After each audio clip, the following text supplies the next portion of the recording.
Oke, silahkan berikutnya bisa dengan Mas Ismail. Boleh bantu screen share-nya Mbak Sarah. Mbak Sarah jadi ya tetap akan bantu untuk screen share. Terima kasih banyak Mbak Sarah. Iya, baik. Terima kasih banyak Mbak Renata dan teman-teman semuanya untuk kawan-kawan MCI dan kawan-kawan di Maju seperti itu. Apa yang kami lakukan ini mungkin adalah informasi kolaborasi ya. Artinya kami tidak melakukan maksud kami adalah kami mengawali dari beberapa kegiatan yang sudah memang kami lakukan sebelum memang kami bersama MCI dan HI terlibat di dalam program Lean On sendiri seperti itu. Boleh di next aja Mbak Sarah. Iya, sekilas tentang KPA sendiri, kami adalah organisasi memang yang secara spesifik berfokus terhadap upaya untuk pemenuhan hak, juga untuk perlindungan anak ya, yang berdiri sudah 24 tahun yang lalu, dan kami memiliki beberapa unit. Jadi memang masing-masing unit ini juga terkadang memiliki program untuk COVID-19, sehingga memang saya berpikir bahwa pembelajaran-pembelajaran dari unit-unit di PKPA mungkin boleh disajikan atau disampaikan di sini sehingga menjadi pembelajaran untuk kita secara keseluruhan seperti itu ya.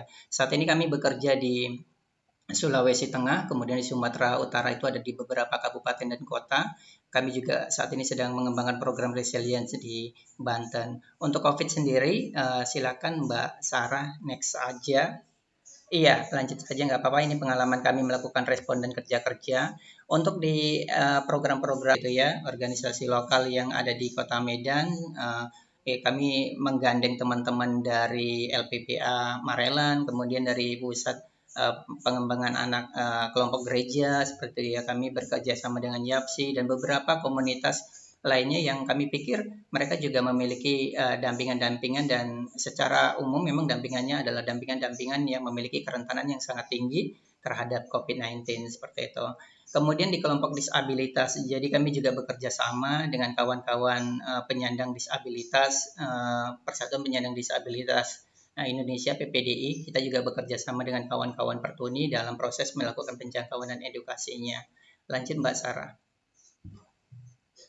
Iya, ini menjadi latar belakang dari kami di PKPA. Kenapa kami memang secara spesifik dan kami memiliki target utama untuk mengintervensi di kelompok anak.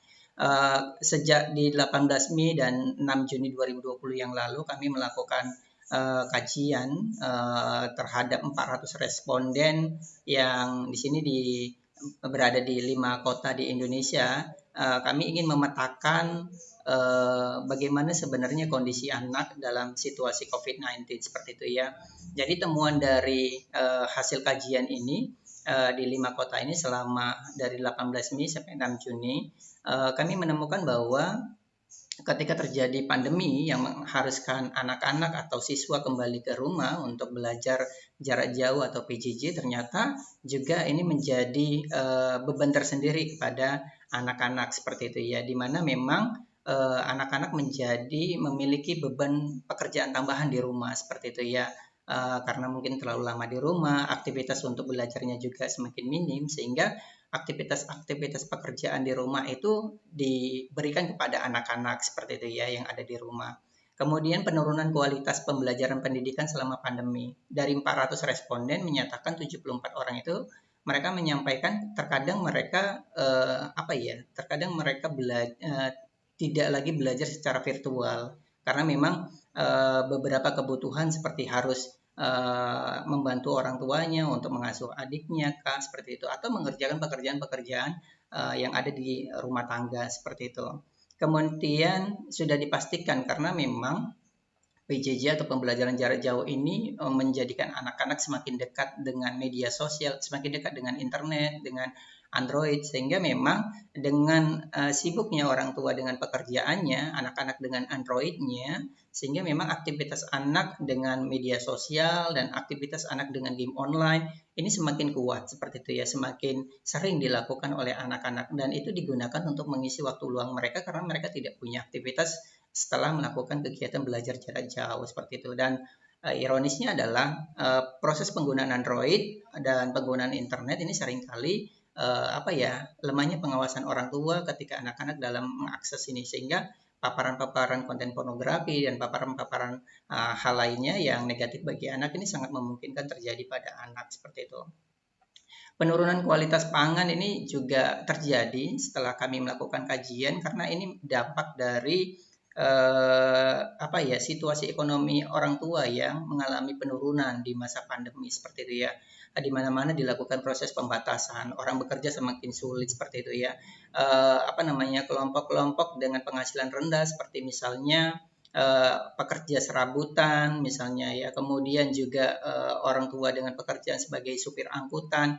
Nah, ini berdampak. Kenapa? Karena memang selama pandemi orang tidak lagi ingin berpergian dengan menggunakan angkutan umum seperti itu.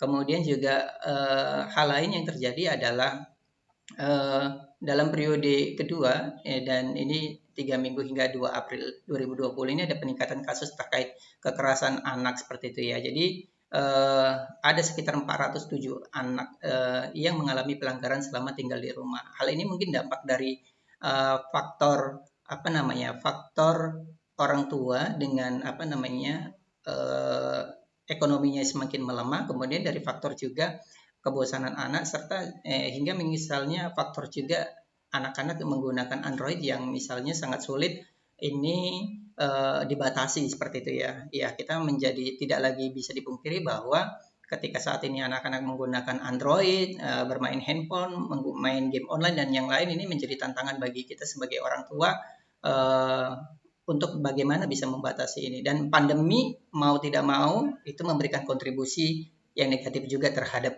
anak-anak seperti itu. Next, Mbak Sarah. Iya, untuk merespon hal tersebut memang kami melakukan beberapa kegiatan yang salah satunya tadi kami sampaikan, ini menjadi basis kami mendesain sebuah program bahwa kami harus melakukan kajian terlebih dahulu untuk melihat apa saja sebenarnya permasalahan pada anak, apa saja kebutuhan-kebutuhan pada mereka, dan sebenarnya apa sih apa ya sebenarnya apa yang diharapkan oleh mereka dalam situasi pandemi seperti ini seperti itu. Dan kami memfasilitasi beberapa anak dampingan PKPA untuk bersama teman-teman ICF itu ada setidaknya 6 lembaga, diantaranya ada WPI, Save the Children, kemudian ya Plan, kemudian juga ada SOS termasuk TDH, dan bersama dengan PKPA kami melakukan sesi konsultasi bersama Kementerian Pemberdayaan Perempuan dan Perlindungan Anak seperti itu ya. Dan di sini kami menemukan bahwa anak-anak menyampaikan banyak hal terkait temuan apa yang benar sebenarnya mereka rasakan dalam situasi-situasi pandemi seperti saat ini seperti itu ya. Di masa-masa ini saat ini tahun 2020, saat itu juga dilakukan di bulan Mei sampai di bulan Juni, dan anak-anak selama mulai dari starting COVID-19 terjadi di Indonesia mulai dari Maret, setidaknya mulai dari 2 bulan, 3 bulan awal saja mereka sudah mengalami kebosanan, mereka sudah mengalami beberapa bentuk pelanggaran, mereka sudah mengalami tambahan beban pekerjaan, mereka sudah mengalami penurunan kualitas pendidikan, kualitas pangannya mereka juga mengalami penurunan seperti itu. Sehingga kami coba bagaimana apa yang bisa dilakukan oleh pemerintah dalam hal ini, mungkin kami mengajak berkonsultasi oleh Kementerian Pemberdayaan Perempuan dan Perlindungan Anak untuk menemukan beberapa strategi-strategi, atau mungkin ini bisa menjadi input bagi kementerian dan pemerintah di nasional ketika dalam situasi pandemi pemerintah harusnya berbuat apa seperti itu ya, seperti itu. Dan apa yang kami lakukan ini juga kami bagikan pengalaman kami dengan teman-teman di jejaring Local Humanitarian Leadership atau kami sebut dengan LHL, yang beranggotakan ini para mitranya teman-teman di Oxfam di Afrika, Asia, dan Eropa. Kami saling belajar seperti itu ya, bagaimana teman-teman dari negara-negara Asia, Afrika, dan Eropa itu mereka menghadapi pandemi seperti itu ya, bagaimana mereka memberikan respon terbaik bagi kelompok-kelompok dampingan atau kelompok-kelompok rentan di wilayah mereka. Dan kami berbagi banyak hal seperti itu, dan mereka mengadopsi beberapa hal dari PKPA, dan kami bisa mengadopsi beberapa hal dari mereka untuk hal-hal baik seperti itu, termasuk ketertarikan mereka ketika kami sampaikan kami menggunakan misalnya pendekatan Kobo Kolek, kami pendekatan ICT dalam proses penjangkauan, dan itu sangat menarik bagi mereka bahwa data itu harus terrecord dengan dengan database yang rapi, dan itu bisa disajikan dengan cepat dengan analisis yang sangat membantu seperti itu. Dan mereka juga mengadopsi beberapa hal dari kami seperti itu, karena kami membuat ular tangga edukasi yang bisa dimainkan dalam keluarga dan itu bisa menjadi pembelajaran bagi anak-anak untuk mengenal tentang COVID-19, bagaimana mereka mencegah agar mereka tidak terpapar dari COVID-19 seperti itu. Lanjut Mbak Sarah, izin. Ya, beberapa hal yang kami bukan ciptakan ya, tapi kami desain ya.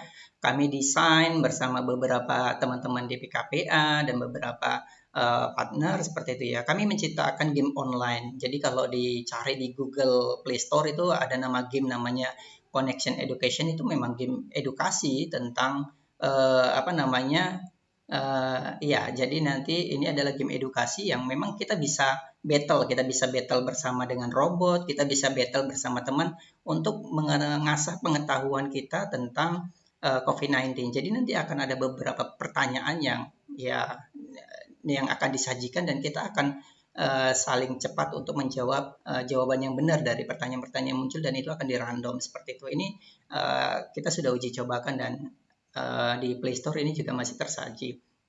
Kemudian kami membuat 3 serial film yang sudah kami publish di YouTube-nya PKPA. Sebenarnya bagaimana Nisa dan Bima ini belajar tentang COVID-19 seperti itu ya. Jadi ini termasuk dengan mitos dan fakta ya, karena seringkali orang makan bawang nanti bisa imunnya naik, nggak terkena atau terpapar dari virus COVID-19 seperti itu ya. Ada hal-hal yang sebenarnya di masa-masa tahun 2020 lalu banyak hal-hal mitos yang sering dijadikan kabar hoax yang kemudian dicoba oleh banyak masyarakat seperti itu, dan kami menyajikan ini berdasarkan beberapa sumber resmi, dan kami pastikan bahwa sumber-sumber ini sumber-sumber yang terpercaya. Kemudian kami mendesainnya dalam sebuah film, mulai bagaimana COVID-19 itu apa, kemudian bagaimana cara paparannya, kemudian bagaimana apa saja yang bisa dihindari seperti itu, dan mitos dan fakta apa saja sebenarnya yang ada di masyarakat, dan ini menjadi pengetahuan bagi orang banyak, khususnya bagi anak-anak, karena kami ingin menciptakan media informasi dan pembelajaran yang edukatif bagi anak-anak tentang COVID-19. Kami membuat ular tangga, jadi kami cetak 1.000 eksemplar, kami bagikan kepada mitra kami yang ada di Nusa Tenggara Timur, Nusa Tenggara Barat, di Sulteng, dan ini cukup senang dengan ukuran A3 cukup besar. Ini bisa dimainkan dalam keluarga untuk 4 orang. Jadi orang tua itu bisa mengajak orang tuanya untuk untuk bermain ular tangga sembari mengenal COVID-19 seperti itu. Kemudian kami mendesain dan kami mencetak 3.000 eksemplar cerita si Butet. Memang karakter lokal seorang anak bernama Butet ya, panggilan anak kecil di Kota Medan, tentang COVID-19. Jadi ini menjadi buku saku yang dibagikan kepada anak-anak agar mereka teredukasi dan mereka semakin tertarik bercerita tentang mempelajari tentang COVID-19 dengan cara-cara yang interaktif seperti itu ya. Selain itu lanjut Mbak Sarah. Iya, kami juga mendorong beberapa anak di dampingan untuk mereka berkontribusi secara positif, baik melalui karikatur, melalui perlombaan-perlombaan seperti itu, dan menggambarkan situasi apa yang mereka rasakan selama mereka ada di rumah seperti itu. Dan ini kami publis di media sosial resmi PKPA sebagai bentuk apresiasi kami, dan beberapa kali kami juga membuat kompetisi bagi anak, sehingga anak-anak ini menjadi bagian layanan dukungan psikososialnya mereka agar mereka tidak terlalu bosan berada di rumah dalam situasi COVID-19. Lanjut Mbak Sarah. Iya, pada sisi lain kami juga memberikan dukungan untuk sekitar 7.489 orang atau 2.234 keluarga di 5 desa ini yang memiliki penghasilan rendah di Kabupaten Karo. Jadi memang kami menggunakan skema voucher dan bekerja sama dengan mitra lokal itu kedi-kedi yang warung-warung yang ada di desa seperti itu, sehingga ini tidak mematikan market yang ada di desa, dan ini akan lebih mempermudah seperti itu, sehingga kebutuhan-kebutuhan masyarakat itu bisa dicukupkan oleh warung-warung, dan mereka bisa menukarkan vouchernya, mereka mendapatkan sembako, mereka mendapatkan poster tentang COVID-19, dan mereka juga harus mematuhi protokol-protokol yang sudah distandarkan seperti itu yang kita sampaikan. Kami juga mendukung 526 keluarga di Kota Medan yang menjadi keluarga-keluarga rentan dengan penghasilan rendah seperti itu ya, dengan mendukung mereka paket hygiene kit seperti itu ya. Jadi paket hygiene kit ini juga kami melakukan prosesnya dengan menggunakan skema voucher seperti itu. Jadi mereka bisa datang dan ambil dengan menukarkan voucher yang mereka miliki seperti itu. Lanjut Mbak Sarah. Iya, tentang COVID-19 sendiri untuk program di Lean On ini terima kasih banyak MCI, HI dan kawan-kawan lain di Lean On. Ada banyak sebenarnya benefit yang kami terima dan manfaat yang kami terima ya. Tidak hanya program ini telah menjangkau 13.860 peserta program di Kota Medan yang dijangkau dan diedukasi, tetapi ini menjadi bagian dari capacity building kami sebagai organisasi dan sebagai penguatan kapasitas para promotor yang sebenarnya mereka adalah mitra-mitra lokal yang komunitas-komunitas lokal, organisasi-organisasi lokal yang ada di Kota Medan. Jadi pengetahuannya bertambah, mereka diajarkan bagaimana mereka harus berbicara, mereka diajarkan tentang kode etik, mereka diajarkan tentang hal-hal lain seperti mereka tentang komunikasi seperti itu ya. Pendekatan inovasi ICT ini juga menjadi sesuatu yang menarik bagi kami dan ini menjadi sesuatu pembelajaran yang baik bahwa teknologi itu harus didekatkan dan mendukung program-program yang ada di kemanusiaan seperti itu ya. Kita melakukan proses penjangkauan, melakukan proses edukasi seperti itu ya, termasuk bercerita tentang si Butet dan di panti-panti asuhan kami mendistribusikan beberapa material yang sangat menarik bagi mereka supaya mereka bisa belajar dengan menyenangkan seperti itu ya. Lobby dan advokasi kami juga lakukan. Kami melakukan lobby dan advokasi ke BPBD provinsi sehingga kami diberikan dukungan sebanyak kalau tidak salah 4.000 masker saat itu dan kemudian kami diberikan hand sanitizer lebih dari ratusan hand sanitizer dan sabun cuci tangan dan ini sangat mendukung di dalam program Lean On di mana kami bisa menggunakannya dan mendistribusikannya kepada para teman-teman di peserta program seperti itu. Selain itu juga promotor juga melakukan lobby dan advokasi di beberapa wilayah seperti pemerintah desa, pemerintah kelurahan, yang kemudian terhubung dengan beberapa sektor seperti itu ya. Ada yang mendapatkan dukungan dari Kementerian Sosial, kemudian ada yang mendapatkan dukungan dari bukan Angkasa Pura tapi Pelindo seperti itu ya, dukungan kepada anak difabel yang menjadi peserta program dan mendapatkan dukungan biaya bulanan seperti itu. Ada juga yang sembako banyak, kemudian juga dari beberapa komunitas juga mendukung sembako bagi kelompok-kelompok komorbid seperti itu ya. Dan akses ini menjadi bagian dari bagaimana kami coba menghubungkan peserta program terhadap akses perlindungan sosial. Next Mbak Sarah, sepertinya sudah.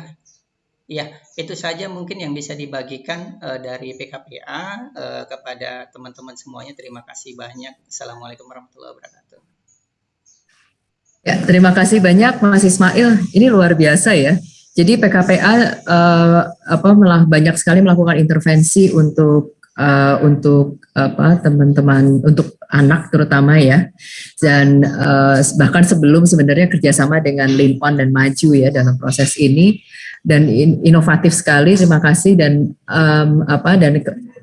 ternyata ketika masuk program Lean On ini kemudian di leverage atau di take up untuk kemudian fasilitasi pertemuan-pertemuan dengan pemerintah maupun dengan sektor swasta ya, sehingga kayak Pelindo ini kan yang sektor swasta ya, yang kemudian bisa terlibat di dalam membantu proses diseminasi maupun memastikan proteksi untuk kelompok rentan selama COVID. Terima kasih sekali Mas Ismail atas sharingnya.